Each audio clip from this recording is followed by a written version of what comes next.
Welcome to Kerala physics academy. നമ്മളിന്ന് KTET category 2 2019 ജൂണിന്റെ question പേപ്പറിന്റെ അനാലിസിസ് ആണ് നടത്തിക്കൊണ്ടിരിക്കുന്നത്.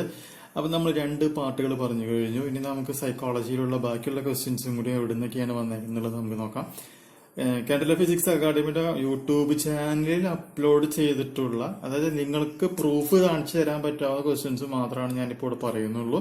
ഓൺലൈൻ കോച്ചിങ്ങിൽ നമ്മൾ ഇതിനേക്കാളും കൂടുതൽ ക്വസ്റ്റ്യൻസ് കൊടുത്തിട്ടുണ്ടായിരുന്നു. ഓൺലൈൻ കോച്ചിങ്ങിന് ജോയിൻ ചെയ്തിട്ടുള്ള കുട്ടികൾക്ക് 30 ക്വസ്റ്റ്യൻസിൽ 28 ക്വസ്റ്റ്യൻസ് അവർക്ക് ആൻസർ ചെയ്യാനായിട്ട് സാധിച്ചിട്ടുണ്ടായിരുന്നു. ഓക്കെ, അപ്പൊ പക്ഷെ അത് ഓൺലൈൻ കോച്ചിങ് അല്ലേ, നിങ്ങളൊന്നും അതിൽ ജോയിൻ ചെയ്ത കുട്ടികളാണല്ലോ. പക്ഷെ യൂട്യൂബ് ചാനലിൽ അപ്ലോഡ് ചെയ്തിട്ടുള്ള വീഡിയോസ് മാത്രം നിങ്ങൾ കണ്ടിരുന്നുവെങ്കിൽ നിങ്ങൾക്ക് 30 മാർക്കിൽ 24 മാർക്ക് കിട്ടിയാന്. ഇവിടെ 2 ക്വസ്റ്റ്യൻസ് ആപ്ലിക്കേഷൻ ക്വസ്റ്റ്യൻസ് ആണ്, അതുകൊണ്ടാണ് ഞാൻ അതിനെ പറ്റി സംസാരിക്കാത്തത്. യൂട്യൂബ് ചാനലിൽ നിന്ന് മാത്രം 24 മാർക്ക്, 30 24 മാർക്കിന്റെ ക്വസ്റ്റ്യൻസ് എനിക്ക് തരാനായിട്ട് സാധിച്ചിട്ടുണ്ടായിരുന്നു. ഓൺലൈൻ കോച്ചിങ്ങിന് ജോയിൻ ചെയ്ത കുട്ടികൾക്ക് 28 29 വരെ ആൻസർ ചെയ്യാനായിട്ട് സാധിച്ചിട്ടുണ്ടായിരുന്നു. മനസ്സിലായല്ലോ. സൈക്കോളജി എന്ന് പറഞ്ഞിട്ടുണ്ടെങ്കിൽ അതിൽ KTET കോച്ചിങ്ങിൽ കേരള ഫിസിക്സ് അക്കാഡമി ഫോളോ ചെയ്യുന്ന മെത്തഡോളജി അല്ലെങ്കിൽ റിസർച്ച് മെത്തഡോളജിയുടെയോ അല്ലെങ്കിൽ ആ ഒരു ഇൻഡെപ്തിന്റെ ഒരു ഗുണം നിങ്ങൾക്ക് കാണിച്ചു തരാൻ വേണ്ടിയിട്ടാണ് ഞാനിപ്പോൾ ഈ വീഡിയോ ഇവിടെ അപ്ലോഡ് ചെയ്യുന്നത്. അപ്പൊ ഞാൻ ഈ പറയുന്ന കാര്യങ്ങളൊക്കെ നിങ്ങൾക്ക് എൻ്റെ പൂർവ്വകാല വീഡിയോകൾ നോക്കിക്കഴിഞ്ഞാൽ നിങ്ങൾക്ക് കണ്ടെത്തുവാനായി സാധിക്കും എന്നാണ് ഞാൻ പറയുന്നത്. ഓക്കെ, അപ്പൊ ക്വാളിറ്റി എന്നുള്ളതാണ് കേരള ഫിസിക്സ് അക്കാഡമിയുടെ ഏറ്റവും പ്രധാനപ്പെട്ട ഒരു ഘടകം. അപ്പൊ അത് നമ്മൾ ചെറിയൊരു ഫീസൊക്കെ മേടിച്ചുകൊണ്ട് നമ്മൾ പിന്നെ ഓൺലൈൻ കോച്ചിങ് ഒന്നും കൂടി വിപുലീകരിക്കാനായിട്ട് പോവുകയാണ്. താല്പര്യമുള്ള കുട്ടികൾക്ക് നമ്മുടെ ഓൺലൈൻ കോച്ചിങ് ജോയിൻ ചെയ്യാം. അതിന്റെ വേണ്ട ഫോൺ നമ്പറും ഡീറ്റെയിൽസ് ഒക്കെ ഞാൻ വീഡിയോയുടെ അവസാനം പറഞ്ഞുതരാം. നമുക്ക് ക്വസ്റ്റ്യൻസിലേക്ക് ഇത് വേഗം നോക്കാം. The term which indicates the direction of physical motor development of A child എന്ന് പറഞ്ഞിട്ടുള്ള ക്വസ്റ്റ്യൻ ആണ്. അതെന്റെ യൂട്യൂബ് ചാനലിലെ ആദ്യത്തെ വീഡിയോസ് പോവുകയാണെന്നുണ്ടെങ്കിൽ ബേസിക് സൈക്കോളജി എന്ന് പറയുന്ന ഒരു പ്ലേലിസ്റ്റ് കാണാനായിട്ട് സാധിക്കും. ബേസിക് സൈക്കോളജിയിൽ മോട്ടോർ സ്റ്റേജ് അല്ലെങ്കിൽ മോട്ടോർ ഡെവലപ്മെന്റ് എന്ന് പറയുന്ന വീഡിയോ നോക്കിക്കഴിഞ്ഞിട്ടുണ്ടെങ്കിൽ ഈ ക്വസ്റ്റ്യൻ നിങ്ങൾക്ക് അതിലേക്ക് കാണുവാനായിട്ട് സാധിക്കും. ഞങ്ങളുടെ ബേസിക് ക്വസ്റ്റ്യനിൽ നിന്ന് തന്നെ വേറെ ക്വസ്റ്റ്യൻസ് വന്നിട്ടുണ്ട്. The factor which responsible for all the inborn traits, heredity and environment എന്ന് പറയുന്ന ഒരു വീഡിയോ എനിക്ക് തോന്നുന്നു ബേസിക് സൈക്കോളജി കഴിഞ്ഞിട്ട് എൻ്റെ 5ാമത്തെ വീഡിയോ ആയിട്ട് ഞാനിത് ചെയ്തിട്ടുണ്ട്. അതിൽ നിങ്ങൾക്ക് ഈ ഒരു ക്വസ്റ്റ്യൻ കാണാനായിട്ട് സാധിക്കും.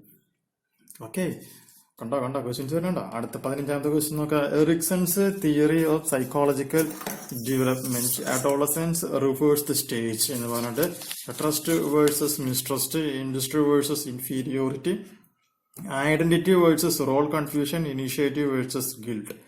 ഇത് KTET 2016 എന്ന് പറഞ്ഞിട്ടുള്ള ഒരു ക്വസ്റ്റ്യൻ പേപ്പർ ഞാൻ അപ്ലോഡ് ചെയ്തിട്ടുണ്ടായിരുന്നു. കാറ്റഗറി 2 നവംബറിലെ ക്വസ്റ്റ്യൻ പേപ്പറിൽ ഞാൻ അപ്ലോഡ് ചെയ്തിട്ടുണ്ടായിരുന്നു. അതിൽ നിന്നും വന്നിട്ടുള്ള ക്വസ്റ്റ്യൻ ആണ് Erikson's theory of psychological development. ഇത് കൂടാതെ Erikson's theory of psychological development എന്ന് പറഞ്ഞിട്ടുള്ള ഒരു സെപ്പറേറ്റ് വീഡിയോ ഞാൻ ചെയ്തിട്ടുണ്ട്. നിങ്ങൾക്ക് അത് പോയി ചെക്ക് ചെയ്യാവുന്നതാണ്. അടുത്ത ക്വസ്റ്റ്യൻ നോക്കാം. ഇമോഷണൽ ഇന്റലിജൻസിന്റെ പിതാവ് ആരാണ്? 2017 KTET 2 കാറ്റഗറി 2 ചൈൽഡ് ഡെവലപ്മെന്റ് സൈക്കോളജിയിലും അത് വന്നിട്ടുള്ള ഒരു ക്വസ്റ്റ്യൻ ആണ്. അത് നമ്മുടെ യൂട്യൂബ് ചാനലിൽ നിങ്ങൾ പോയി നോക്കി കഴിഞ്ഞാൽ കാണാൻ സാധിക്കും. Compilation of academic work and other forms of educational evidence for evaluating learning progress is called. നമ്മുടെ യൂട്യൂബ് ചാനലിൽ നമ്മൾ anecdotal record, portfolio, action research, project എന്ന് പറഞ്ഞിട്ടുള്ള ഒരു കുഞ്ഞൊരു വീഡിയോ നമ്മൾ ചെയ്തിട്ടുണ്ട്. ഇത് മാത്രമായിട്ട് 120 ക്വസ്റ്റ്യൻസ് വെച്ച് വരുന്ന ഒരു 7 സീക്വൻസ് ഞാൻ അതിൽ ചെയ്തിട്ടുണ്ട്. അതിൽ വന്നിട്ടുള്ള ഒരു ക്വസ്റ്റ്യൻ ആണിത്. നിങ്ങളൊന്ന് ചെക്ക് ചെയ്ത് കഴിഞ്ഞാൽ കാണാനായിട്ട് സാധിക്കും. Which of the following is not related to പിയാഷെ കോഗ്നിറ്റീവ് ഡെവലപ്മെന്റ്. പിയാഷയുടെ കോഗ്നിറ്റീവ് ഡെവലപ്മെന്റ് എന്ന് പറയുന്ന ഒരു വീഡിയോ ഞാൻ അത് ചെയ്തിട്ടുണ്ടെങ്കിൽ തോന്നുന്നു ഒരു 2 മാസം മുമ്പാന്ന് തോന്നുന്നുണ്ട്. ഒരു നീല തമ്പിനയിലിട്ട് കൊണ്ടാണ് ഞാൻ അത് ചെയ്തേക്കുന്നത്. അതിൽ ഇതിന്റെ ആൻസർ ഞാൻ കൊടുത്തിട്ടുണ്ട്, ചെക്ക് ചെയ്യാം. അടുത്ത് നോക്കുക. Behaviour is learned by a repetitive association between the response and the stimulus. This theory is associated with classical conditioning, insight learning, social learning, collaborative learning. YouTube ചാനലിൽ ഞാൻ എനിക്ക് തോന്നുന്നു പ്രധാനപ്പെട്ട തിയറികളുടെ റിലേഷൻ എന്ന് പറഞ്ഞുകൊണ്ട് ഒരു പ്രീവിയസ് ക്വസ്റ്റ്യൻ പേപ്പർ എന്ന് പറഞ്ഞിട്ട് ഒരു സൈക്കോളജി പാർട്ട് 1 എന്ന് പറയുന്ന ഒരു വീഡിയോ എടുക്കുന്നുണ്ട്. ചെക്ക് ചെയ്ത് കഴിഞ്ഞാൽ നിങ്ങൾക്ക് ഇത് കാണാൻ പറ്റും. 20ാമത്തെ ക്വസ്റ്റ്യൻ ഞാൻ പഠിപ്പിക്കാത്ത ക്വസ്റ്റ്യൻ ആണ്. Which among the following is not a formative assessment strategy. ഇങ്ങനെ ഞാൻ പഠിപ്പിച്ചു കൊടുത്തിട്ടുണ്ടായിരുന്നില്ല, അതുകൊണ്ട് എൻ്റെ പിള്ളേരെ അത് തെറ്റിച്ചു. അടുത്ത് നോക്കുക. Social learning theory is associated with. YouTube ചാനലിൽ സോഷ്യൽ ലേണിംഗ് തിയറി എന്ന് മാത്രമല്ല കുറെ തിയറികളും അത് കണ്ടെത്തിയ ആൾക്കാരുടെ പേരിന്റെ ഒരു 1 പോർട്ട്ഫോളിയോ തന്നെ ഞാൻ കൊടുത്തിട്ടുണ്ടായിരുന്നു. അത് നോക്കി കഴിഞ്ഞിട്ടുണ്ടെങ്കിൽ അത് നിങ്ങൾക്ക് അതിൽ കാണാനായിട്ട് സാധിക്കും. അടുത്ത ക്വസ്റ്റ്യൻ നോക്കാം. Motivational theory of comprising human needs dissipated as A hierarchy level is developed. ഞാൻ മാസ്ലോ ഹയറാർക്കി ഓഫ് ലേണിംഗ് എന്ന് പറയുന്ന നീഡ്സ് എന്ന് പറയുന്ന ഒരു വീഡിയോ യൂട്യൂബിൽ എൻ്റെ എടുക്കുന്നുണ്ട്. അത് പോയി നോക്കുക, നിങ്ങൾക്ക് അതിൽ ധ്യാനം കാണാൻ പറ്റും. ഫ്രെയിംസ് ഓഫ് മൈൻഡ്, ഓരോ ആളുകളും എഴുതിയിട്ടുള്ള ബുക്കുകളുടെ പേര് എനിക്ക് തോന്നുന്നു ഒരു 46 സയന്റിസ്റ്റുകളുമായി ബന്ധപ്പെട്ട് വരുന്ന ഒരു 60-65ഓളം ബുക്സിന്റെ പേര്. കാരണം ഓരോ സയന്റിസ്റ്റുകൾ 2-3 ബുക്സ് എഴുതിയിട്ടുണ്ട്. അങ്ങനെയാണ് ഓതേഴ്സിന്റെ എണ്ണത്തിനേലും കൂടുതൽ ബുക്സിന്റെ പേര് വരാനുള്ള കാരണം. അതിൽ ഈ സംഭവം കൊടുക്കുന്നുണ്ട്. 24ാമത്തെ ക്വസ്റ്റ്യൻ നോക്കാം. When a new information prevents the recall of older information it is called. ഇത് ഞാൻ പഠിപ്പിക്കാത്ത ക്വസ്റ്റ്യൻ ആണ്. 25 നോക്കുക. an unconscious psychological mechanism adapted by the individual to take the frustration situation. ഇത് ഞാൻ പഠിപ്പിക്കാത്ത ക്വസ്റ്റ്യൻ ആണ്. ഇങ്ങനെ 2-3 ക്വസ്റ്റ്യൻസ് ഞാൻ പഠിപ്പിക്കാത്ത വന്നിട്ടുണ്ട്. ഞാൻ ദൈവം നല്ലല്ലോ എല്ലാ ക്വസ്റ്റ്യൻസ്. അടുത്ത ക്വസ്റ്റ്യൻ ഞാൻ പഠിപ്പിക്കാതെ തന്നെയാണ്. Which of the following program aim to provide additional educational opportunities to a gifted children. ഇത് ഞാൻ പക്ഷേ ഓൺലൈൻ കോച്ചിങ്ങിൽ ഞാൻ പഠിപ്പിച്ചിട്ടുണ്ട്. യൂട്യൂബിൽ ഞാൻ ഇട്ടിട്ടുണ്ടായിരുന്നില്ല. പക്ഷേ യൂട്യൂബിലിട്ട ക്വസ്റ്റ്യൻസ് മാത്രമാണ് ഞാൻ പഠിപ്പിച്ചു എന്ന് പറഞ്ഞ് നിങ്ങളുടെ മുമ്പിൽ അവതരിപ്പിക്കുന്നത്. ഓൺലൈൻ കോച്ചിങ്ങിലും ഞാൻ അത് ചെയ്തു ഇത് ചെയ്തു എന്ന് പറഞ്ഞുകൊണ്ട് നിങ്ങൾക്ക് പ്രത്യേകിച്ച് തെളിവില്ലല്ലോ. അതുകൊണ്ട് ഞാനിത് പറയുന്നില്ല. പക്ഷെ ഇത് ഞാൻ യൂട്യൂബ് ചാനലിൽ പറയാത്തതുകൊണ്ട് ഞാനത് പറയുന്നില്ല. അടുത്ത ദിവസം നമുക്ക് the process by which children become a functioning member of a society. Online കോച്ചിങ്ങിന് പഠിപ്പിച്ചിട്ടുണ്ടായിരുന്നു, നിങ്ങൾക്ക് ഞാൻ തന്നിട്ടുണ്ടായിരുന്നില്ല. അതുകൊണ്ട് അതിൻ്റെയും അവകാശവാദം ഞാൻ എടുക്കുന്നില്ല. അടുത്ത് നോക്കാം. Allport rights not. സൈക്കോളജി പഠിപ്പിക്കുന്ന എല്ലാവരും തീർച്ചയായും ആൽപോർട്ട് റൈറ്റ്സ് പേഴ്സണാലിറ്റിയുമായി ബന്ധപ്പെട്ട ക്വസ്റ്റ്യൻസ് എന്തായാലും പഠിപ്പിച്ചിരിക്കും. അത് ഞാനും പഠിപ്പിച്ചിട്ടുണ്ട്. അതെന്റെ പ്രീവിയസ് ക്വസ്റ്റ്യൻ പേപ്പേഴ്സിൽ ഞാൻ കൊടുത്തിട്ടുണ്ട്, ഓൺലൈൻ കോച്ചിങ്ങിനും കൊടുത്തിട്ടുണ്ട്. അതിൽ നമ്മളൊരു 120 ക്വസ്റ്റ്യൻ്റെ ഒരു 7 സീരീസ് കൊടുത്തിട്ടുണ്ട്. ആ സീരീസിൽ ഉള്ള ക്വസ്റ്റ്യൻ ആണ്. 5ാമത്തെ സീരീസിൽ വരുന്ന ക്വസ്റ്റ്യൻ ആണ്. 5ാമത്തെ 120 ക്വസ്റ്റ്യൻ സീരീസിൽ നോക്കി കഴിഞ്ഞാൽ എനിക്ക് തോന്നുന്നു 12ാമത്തെ 14ാമത്തെ ക്വസ്റ്റ്യൻ നിങ്ങൾക്ക് കാണാം. അവിടെ നോക്കുക. കുട്ടികൾ ഒന്നിച്ച് സംഘമായി പ്രവർത്തിക്കുകയും പ്രോജക്റ്റ് തയ്യാറാക്കുകയും ചെയ്യുന്നു. ഇതും നമ്മൾ യൂട്യൂബിൽ അപ്ലോഡ് ചെയ്തിട്ടുള്ള വീഡിയോ ആണ്. അടുത്ത് നോക്കാം. ഇൻക്ലൂസീവ് എഡ്യൂക്കേഷന്റെ പ്രധാന ലക്ഷ്യം. നേരത്തെ ഒരു ഇൻക്ലൂസീവ് ലേണിംഗുമായി ബന്ധപ്പെട്ട ഒരു ക്വസ്റ്റ്യൻ ഉണ്ടായിരുന്നു. അതുപോലെ തന്നെ വീണ്ടും ഈ ക്വസ്റ്റ്യൻ റിപ്പീറ്റ് ചെയ്ത് വന്നേക്കാണ്. 2015 CTET ഒരു ക്വസ്റ്റ്യൻ പേപ്പർ ഞാൻ അപ്ലോഡ് ചെയ്തിട്ടുണ്ടായിരുന്നു. അതിൽ നിന്നുമാണ് ഈ ക്വസ്റ്റ്യൻസ്. ആദ്യത്തെ ക്വസ്റ്റ്യൻ ആ സെയിം ക്വസ്റ്റ്യൻ തന്നെയാണ് റിപ്പീറ്റ് ചെയ്ത് വന്നേക്കുന്നത്.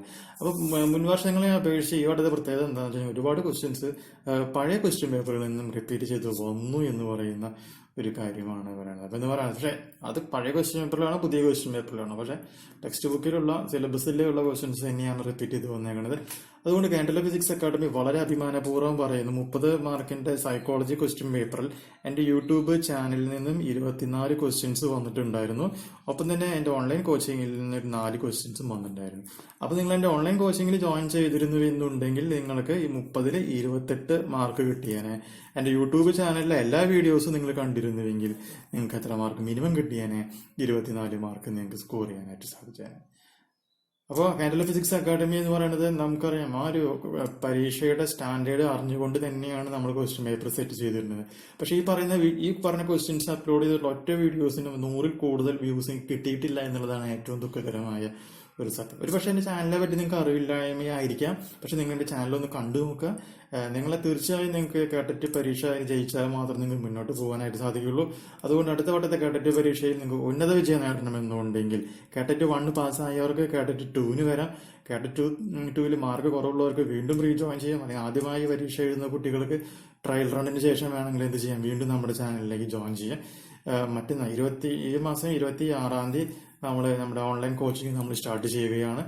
നമ്മൾ ആദ്യം കഴിഞ്ഞ വട്ടം വരെ 3000 രൂപയാണ് ഫീസ് മേടിച്ചിരുന്നത്. പക്ഷേ ഈ വട്ടം നമ്മൾ ലോഞ്ചിങ് നമ്മുടെ തകർപ്പൻ പ്രകടനം കാഴ്ചവെച്ചതുകൊണ്ടും കേരളത്തിലെ നമ്പർ 1 ചാനലായിട്ട് നമ്മുടെ ഈ കൊച്ചു ചാനൽ മാറി എന്നുള്ളതുകൊണ്ട് ആർക്കും അവകാശപ്പെടാൻ പറ്റാത്ത രീതിയിൽ സൈക്കോളജിയിൽ 24 മാർക്ക് യൂട്യൂബ് ചാനൽ വഴി മാത്രം പ്രൊവൈഡ് ചെയ്തുകൊണ്ട് നമ്മൾ ഫീസിന്റെ നിരക്കിലേക്ക് ഒരു വർധനവ് വളർത്താനായിട്ട് നമ്മൾ ഉദ്ദേശിക്കുകയാണ്. കാരണം അതിന് ആവശ്യമുള്ളവർക്ക് മാത്രം വന്ന് പഠിച്ചാൽ മതി എന്നുള്ളത് തന്നെയാണ് നമ്മുടെ ഒരു അഡ്ജസ്റ്റ്മെന്റ്. അതായത് നിങ്ങൾക്ക് മൊബൈൽ ഫോൺ മേടിക്കാനൊക്കെ ഉള്ള പൈസ ഉണ്ട്, നിങ്ങൾക്ക് അറിയാം. നെറ്റ് പഠിക്കാൻ നിങ്ങൾക്ക് പൈസ ഉണ്ട്, നിങ്ങൾക്ക് സാരി പഠിക്കാനൊക്കെ പൈസ ഉണ്ട്, ചുരിദാർ പഠിക്കാൻ പൈസ ഉണ്ട്. നിങ്ങളുടെ ഒരു ലൈഫ് സെറ്റിൽ ചെയ്യാനായിട്ട് നിങ്ങൾക്ക് കുറച്ച് പൈസ മാറ്റി വയ്ക്കാനായിട്ട് പറ്റില്ല എന്നുണ്ടെങ്കിൽ അത് വലിയൊരു നിങ്ങൾ 2 സാരി മേടിക്കുന്നത് ഒഴിവാക്കുക, അല്ലെങ്കിൽ ചുരിദാർ ഒഴിവാക്കുക, ജീൻസോ ഷർട്ടോ അല്ലെങ്കിൽ നിങ്ങൾ ഒഴിവാക്കി കഴിഞ്ഞിട്ടുണ്ടെങ്കിൽ നിങ്ങൾക്ക് നമ്മൾ പറയുന്ന ഈ ഒരു എമൗണ്ട് നിങ്ങൾക്ക് പ്രൊവൈഡ് ചെയ്യുവാനായിട്ട് സാധിക്കും. അപ്പോൾ താല്പര്യമുള്ള കുട്ടികളുണ്ട് എന്നുണ്ടെങ്കിൽ എത്രയും പെട്ടെന്ന് കോൺടാക്ട് ചെയ്യുക. 79 94 97 14 19 എന്ന് പറയുന്ന നമ്പറിലേക്ക് വിളിച്ച് എത്രയും പെട്ടെന്ന് ഓൺലൈൻ കോച്ചിങ്ങിൽ ജോയിൻ ചെയ്യുക. അടുത്ത വട്ടത്തെ KTET എക്സാമിൽ ഉന്നത വിജയം നേടുവാനായിട്ട് ഞങ്ങൾ തീർച്ചയായും പ്രാപ്തരാക്കും. Okay, thank you very much. അടുത്ത വീഡിയോയുമായിട്ട് പെട്ടെന്ന് വരാം കേട്ടോ.